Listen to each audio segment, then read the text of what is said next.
Hey everyone, how are we doing today? Want to jump on with the next part of my journey in Think and Grow Rich. I'm on chapter 6, Imagination. Let's see here. The fifth step towards riches. So, the imagination is literally the workshop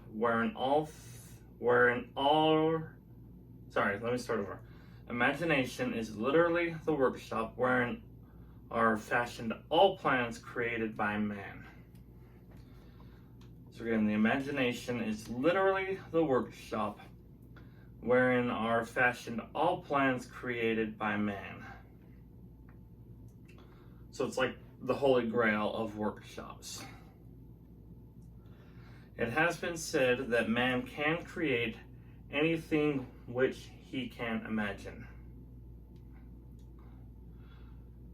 And I want to point out, emphasize the word can.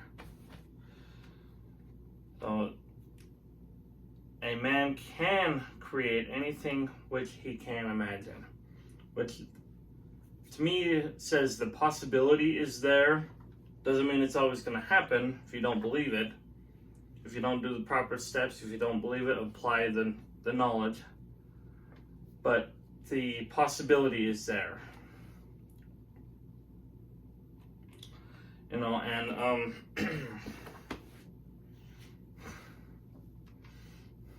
looking up the definition of imagine, and it's basically, to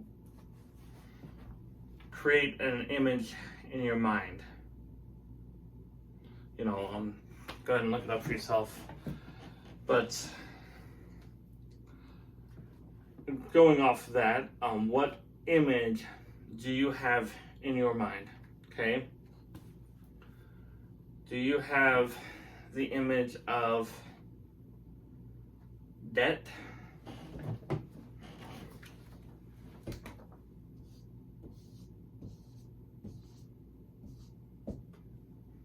Is that what you're thinking about?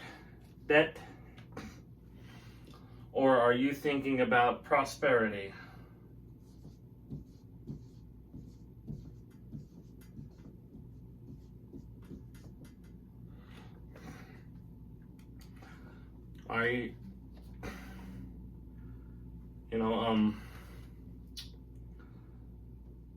So if you're picturing all the debt that you have, let's say you got some student loans or some credit cards, or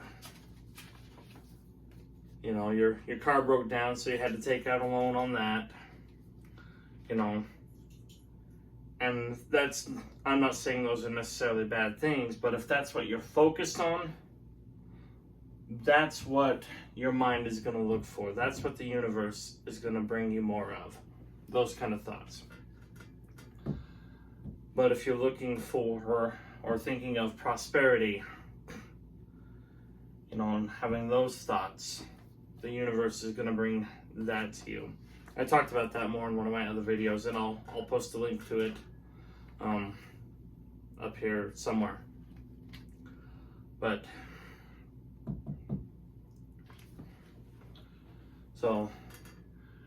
and when I read that in the dictionary or online, when I looked it up,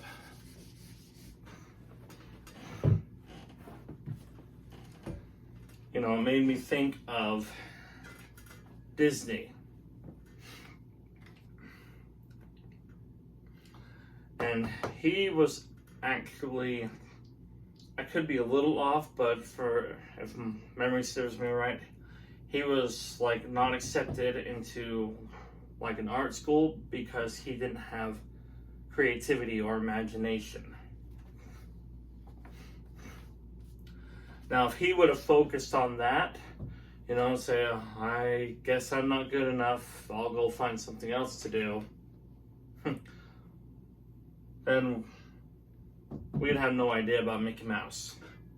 But since he focused on his creativity and following his passion and, okay, yes, I said this, but I'm going to do it anyways.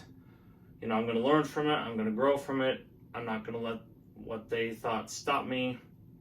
You know, they might have had a good point or two. Okay, work on this, work on that kind of thing. I don't know the whole story.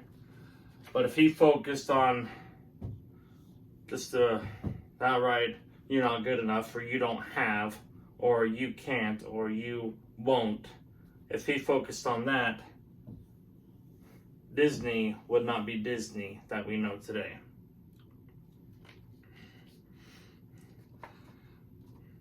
Skipping down a little bit, man's only limitation within reason lies in his development and use of his imagination. He has not yet reached the apex of development in the use of his imaginative faculty. He has merely discovered that he has an imagination and has commenced to use it in a very elementary way.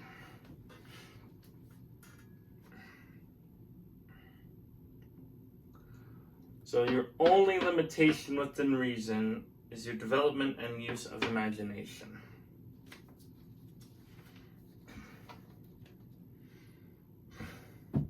What are you focusing on? There are two forms of imagination. The imaginative faculty functions in two forms. One is known as synthetic imagination, and the other as creative imagination.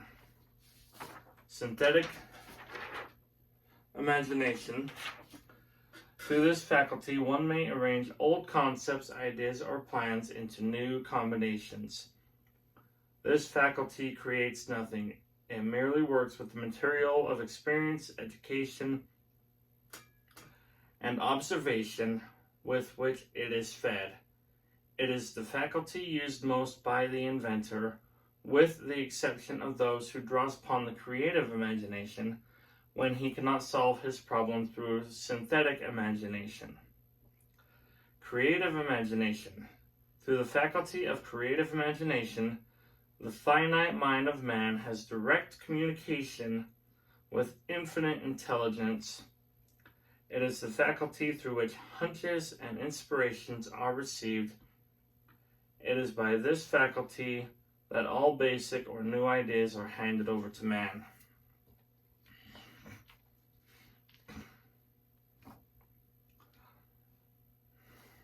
And I like that because, you know, as we develop that, we can add our own twist to things. You know, if you take Coca-Cola, and it talks about that later in here, and I'd encourage you to read the story about Coca-Cola. But if you take Coca-Cola, you know, so you have Coca-Cola, and then there's cherries and stuff, then you have cherry Coca-Cola, and all those sort of things. You know, so, and to me that's the, excuse me,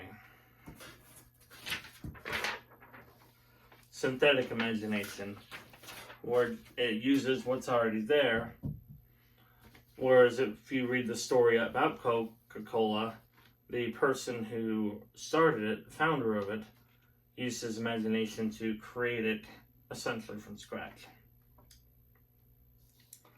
Both the synthetic and creative faculties of imagination become more alert with use, just as any muscle or organ of the body develops through use. So if you go to the gym and you work out your arms, they're going to grow, they're going to develop, they're going to get stronger. Same thing with your brain. You gotta exercise it, you gotta push it a little bit. You know, it's common when you leave the gym, you might be a little sore, like the next day you're sore from working out, sort of thing. So you've pushed past your comfort zone. Just, you know, studying material like this is like going to the gym for your brain. You get out of your comfort zone and your mind hurts a little bit, but it develops, it grows, it becomes stronger. Let's see, skipping some of the stuff.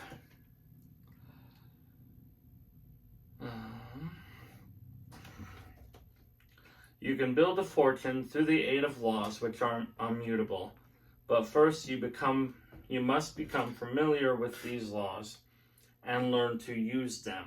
Again, like the gym.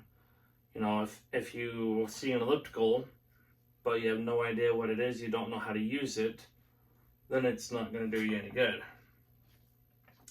You gotta find somebody that knows how to use it, have them mentor you on it, and then you can use it and learn from it and become familiar with it. Through repetition and by approaching the description of these principles from every conceivable angle, the author hopes to reveal to you the secret through which every great fortune has been accumulated. Strange and paradoxical as it may seem, the secret is not a secret. And to me, that kind of said, you're overthinking it in a way. You know, you're overlooking something that's right in front of you. You know, it's something you already knew, but before you weren't ready to accept it or weren't willing to accept it or recognize it for what it was. Nature herself advertises it in the earth on which we live, the stars, the planets suspended within our view, in the elements above and around us, in every blade of grass and every form of life within our vision. Skipping down, do not become discouraged if you do not fully comprehend all that has been stated. Unless you have long been a student of the mind, it is not to be expected that you will assimilate all that is in this chapter upon a first reading. Basically, don't get upset if you don't understand everything you read the first time. Going back to the gym, you're not gonna develop your muscles the first time you get on the elliptical or the first time you lift weights or whatever. But you will in time make good progress. The principles which follow will open the way for understanding of imagination. Assimilate that which you understand as you read this philosophy for the first time. Then, when you reread and study it, you will discover that something has happened to clarify it and give you a broader understanding of the whole. Above all, do not stop, nor hesitate in your study of these principles until you have read this book at least 3 times, for then you will not want to stop. So don't get discouraged, don't stop until you've read this book at least 3 times, which at that point you'll want to keep reading it.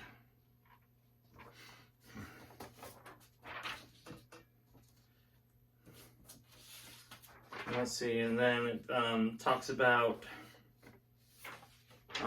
the beginning of Coca-Cola, and I would highly encourage you to read that. And it talks about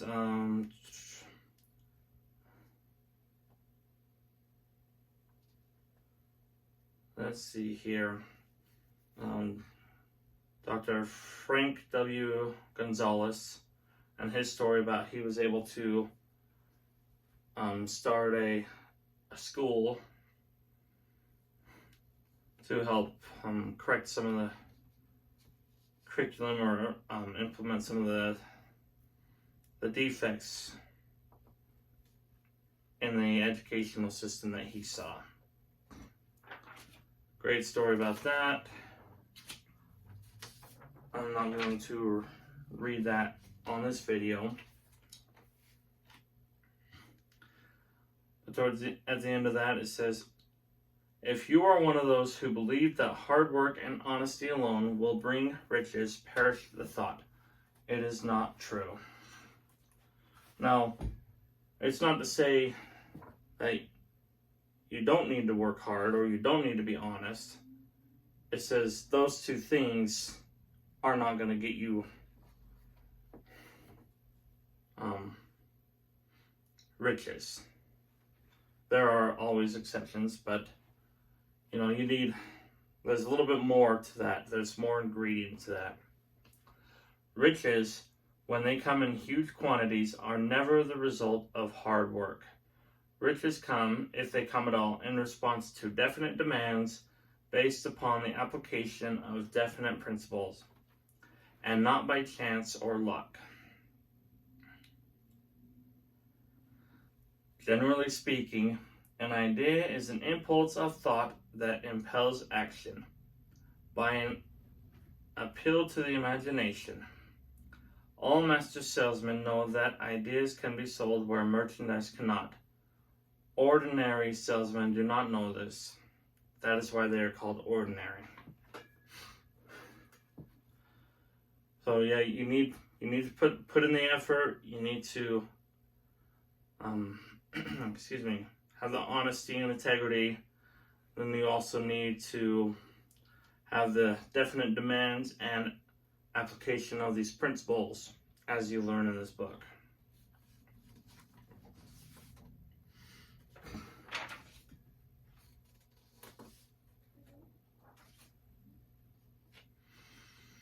Skipping a little bit more.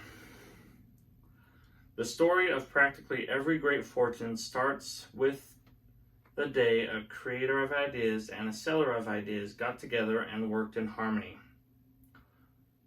So you call this networking, mastermind, collaboration, partnership. It goes on, Carnegie surrounded himself with men who could do all that he could not do. Men who created ideas and men who put these ideas into operation and made himself and the others fabulously rich. Millions of people go through life hoping for favorable breaks. Perhaps a favorable break can get one an opportunity, but the safest plan is not to depend on luck. It was a favorable break that gave me the biggest opportunity of my life, but 25 years of determined effort had to be devoted to that opportunity before it became an asset. I like that.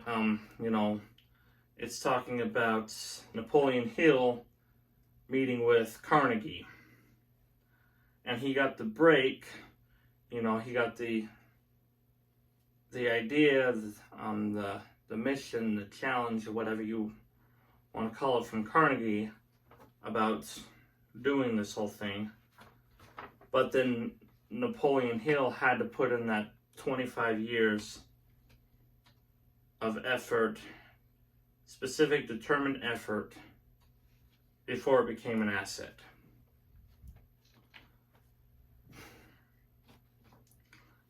I assimilate that to kind of like someone giving you the lottery. As someone wins the lottery, but they don't know how to use the money, then oftentimes it goes to waste. Oftentimes those lottery winners are broke within 5 years because they don't know how to do it. They didn't put in the effort to learn about money, to how to make money work for them, how to, invest properly, all those sorts of things.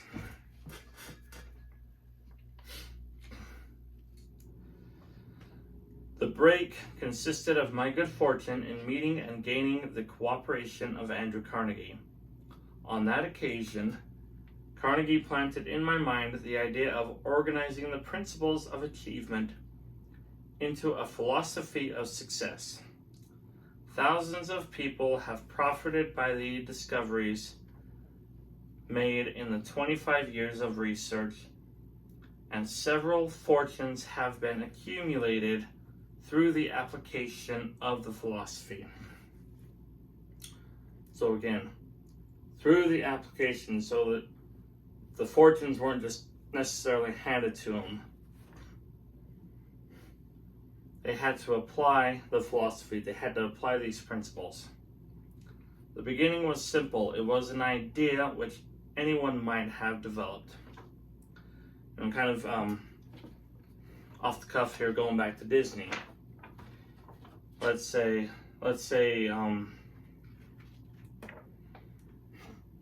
some random guy gave Disney, my drawing is not the greatest, but some random guy said, here's an idea for a cartoon character. You know, Disney could have said, oh, that's cool, and then put it aside and not done anything with it. But because Disney put in the effort, he had the determination, he had the desire, he had the drive, he applied these principles, we see this mouse everywhere, worldwide.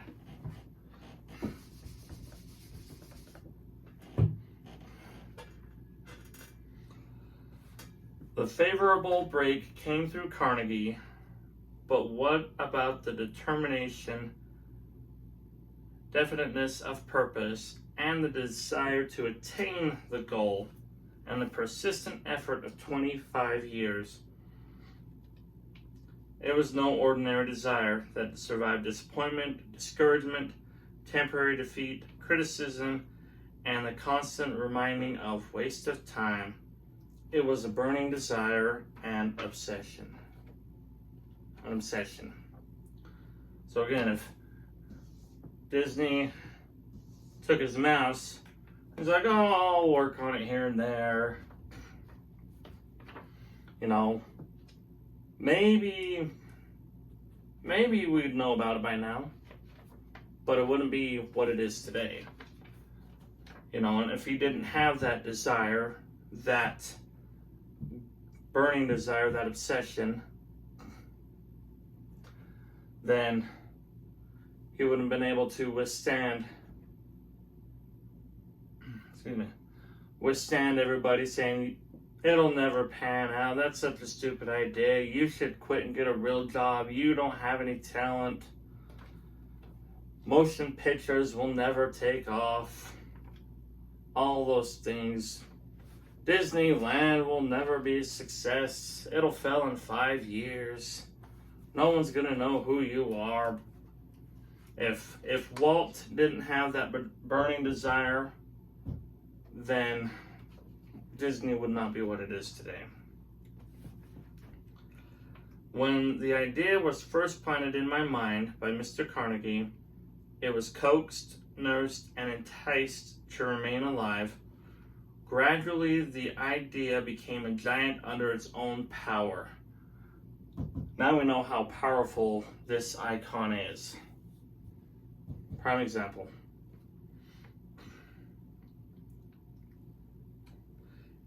And it coaxed, nursed, and drove me. Ideas are like that. First, you give life and action and guidance to ideas. Then they take on power of their own and sweep aside all opposition. So now Mickey Mouse is big enough to hold his own, you know.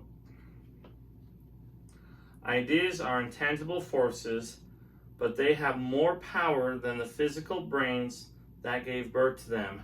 They have the power to live on. Again, you know, rest in peace, Walt. But his idea is moving on and charging full steam. Pun intended.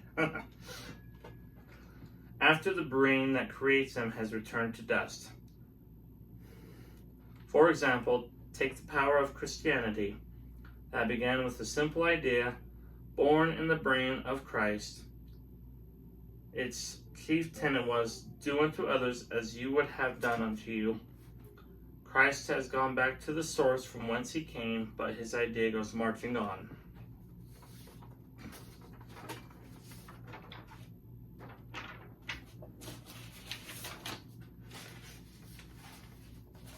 So,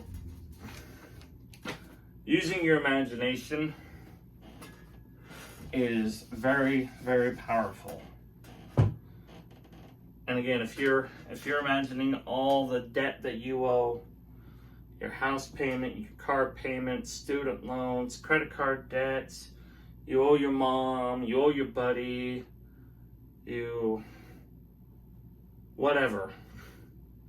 If you're focused on that and you're imagining all that piling up, then that's taking away focus from what you really want, from where your potential can take you. So I would challenge to shift that from focus on debt to imagine what you can do. Imagine how many people you can help. Imagine the places you can travel. Imagine whatever it is, going to the lake with your family whenever you want, or getting on an airplane and going to Paris or Fiji or Alaska, or who knows, whatever it is for you. Getting that dream backyard, getting the dream car. Imagine what it's going to feel like for that.